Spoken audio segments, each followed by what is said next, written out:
3DO， 欢迎收看魔宝龙新一期视频。今天这期我构思了很久了，不知道大家在网上是不是看到过这样一种说法，那就是这个地狱实际上很强。每当这种言论出现的时候，什么养猪很厉害，特大图地狱表现非常不错，不出意外的话，评论区里高低得洋溢着一股快乐的空气。这种问题的争议点就是这个地狱明明是个弯囊废，但是偏偏得说它很厉害。如果让我们说地狱的缺点的话，那真的是张不开嘴，不知道从哪一句开始说。什么兵种性价比低，英雄质量极差，开荒非常烂，魔法配置一塌糊涂，又是什么索爷到了地狱也得成窝囊废，因为异教徒开局只有10点魔法值。但是吧，这个问题咱得辩证的看，没有优点的东西它是没有的。咱举个例子，苍蝇人家再怎么不堪，人家还吃点垃圾，老鼠里面的小白鼠还可以做实验。地狱有没有优点呢？肯定是有的。我之前出过一期旁门左道的视频，就是给大家讲一讲地狱该怎么玩。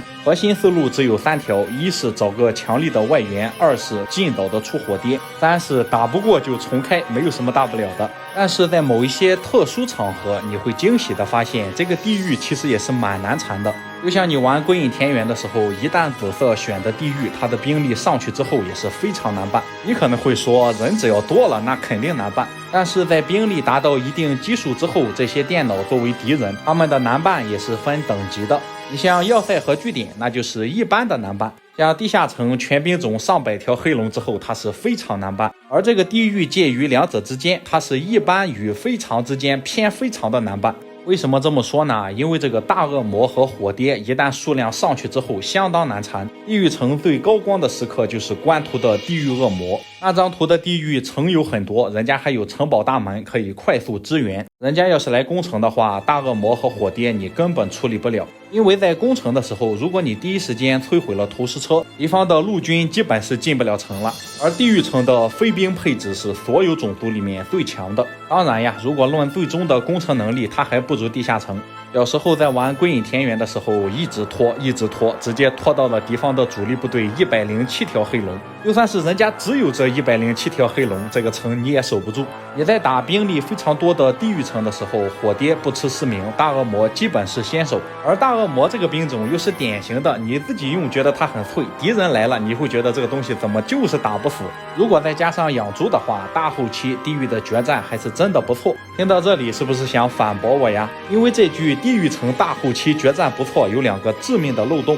一是地狱的糟糕开荒能力，让它能不能活到后期都是一个未知数。第二点就是纯斗区区的话，同等兵力同等周产的情况之下，地狱的表现非常糟糕。地狱什么时候强呢？他和你实力不对等的时候他很厉害，一旦他的兵和不要钱一样随便送，而且火爹大恶魔应有尽有，你会发现，嘿，你还别说，这个地狱有点东西啊。尽管地狱在归隐田园这种地图它的上限还是不如地下城，但是呢，它确实是中等偏上了。这种情况充其量只能是偶然事件。我猜你可能会想问，如果我就打个随机地图的话，地狱强在哪里呢？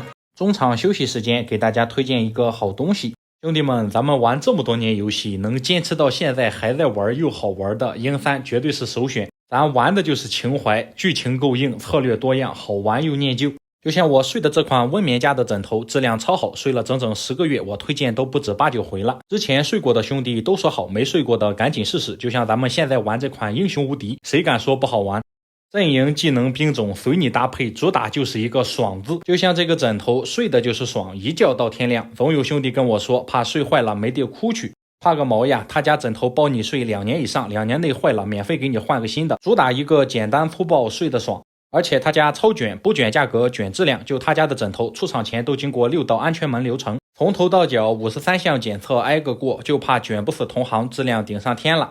300多天的亲身体验，我就是活生生的例子。家里这枕头还跟新的一样，难怪人家去年就1年，某宝店铺里 1.0 款式就卖了5万加，某东卖了1万加，用过的人都说好，回头客就有1万加。为啥睡它这么爽？看看《好好睡觉》这本书，专门强调了这支撑脖子的重要性。温眠家的护颈枕中间凸起的部分叫颈托，能稳稳的支撑住脖子。哦哟，这么一松劲，舒坦呀！这枕头不单单睡得爽，你要经常落枕的更得睡它。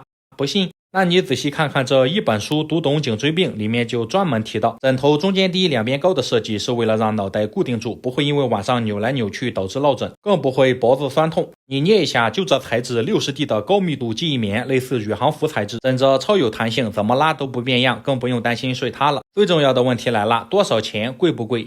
兄弟们，听我的，现在买跟双11同价，平摊下来一天2-3毛，你赚大发了。到我评论区领个券，告别失眠、落枕、颈椎疼痛。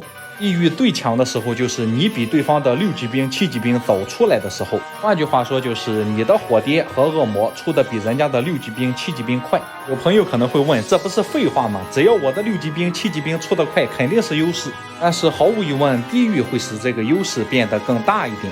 咱们拿壁垒和地狱相比，假设某张随机地图你很穷，但是电脑很富，你刚好撞见了敌方刚出炉1周的独角兽和绿龙，你那时候的压力绝对比一个地狱刚出了火爹和恶魔要小。同理，这个城堡也是这样，对方如果多出来了1周的天使和骑士，那种压迫感也是比火爹恶魔要小的。但是有一个非常尖锐的问题，就是我承认火爹和恶魔压迫感很强，但是人家城堡和壁垒前5级兵战斗力比地狱强呀。嘿咻咻，你这么说的话，这个天就没法聊下去了。我拿个放大镜来找优点容易吗？但是所有人都不可以忽略的事实就是，如果这个地狱能够顺风顺水的发育，它还真就不是很难用。难就难在如何顺风顺水。地狱的开荒什么水平，大家懂的都懂。地狱的开荒将领只能用2个，一个是炮姐，一个是卡尔。这2个英雄，炮姐还好一点，到了后期这个卡尔基本是没有用。换句话说，用卡尔开荒就是在饮鸩止渴，因为到了后期这个侦察和剑术基本相当于废了。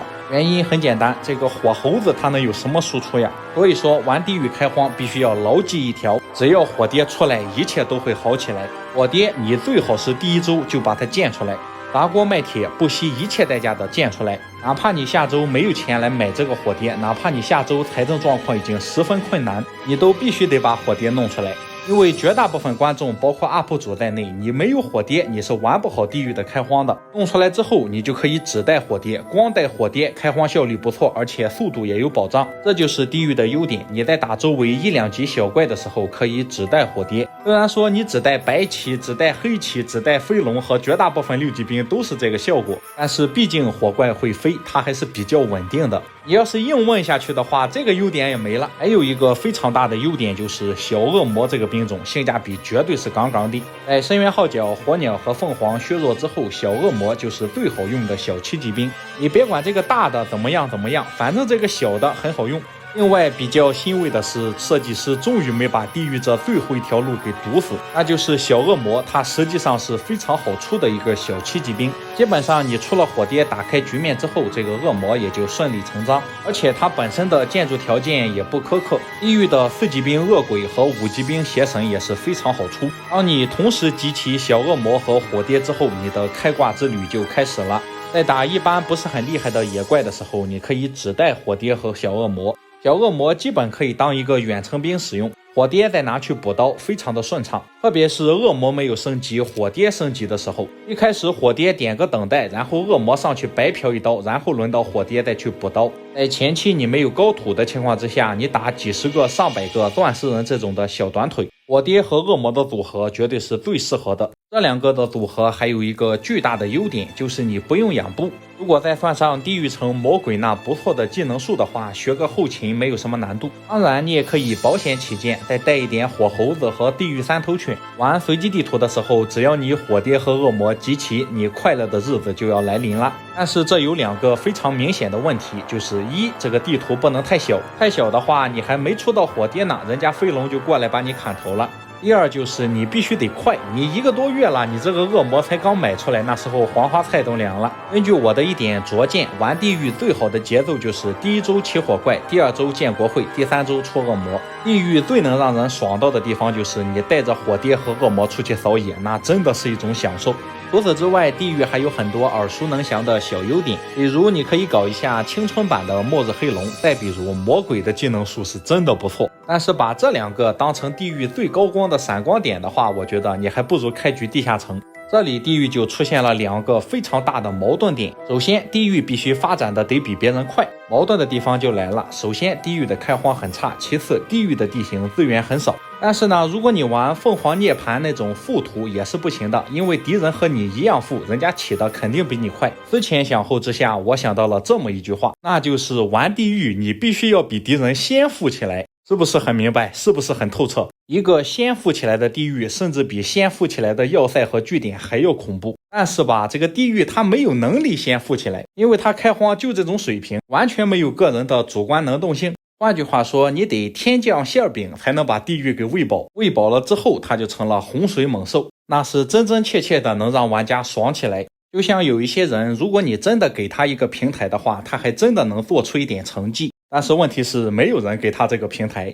地狱就像《博德之门3》里面没有孵化出来的那颗吉斯洋鸡蛋，它确实是个神童，但是大概率它在孵化之前就被当作残次品扔掉了。总而言之，就是你想让地狱玩得爽，首先你得比别人发育的快，但是不出意外的话，你的发育肯定是没有别人快，这就需要一点运气了。比如你随机图开局边上有5个2000金币的宝箱，所以最终我们得出结论，这基本是不可能的。如果真的开局边上有5个2000金币宝箱的话，你又怎么保证其他派系不如地狱爽呢？那么感谢大家收看，咱们下期再见，谢谢朋友们。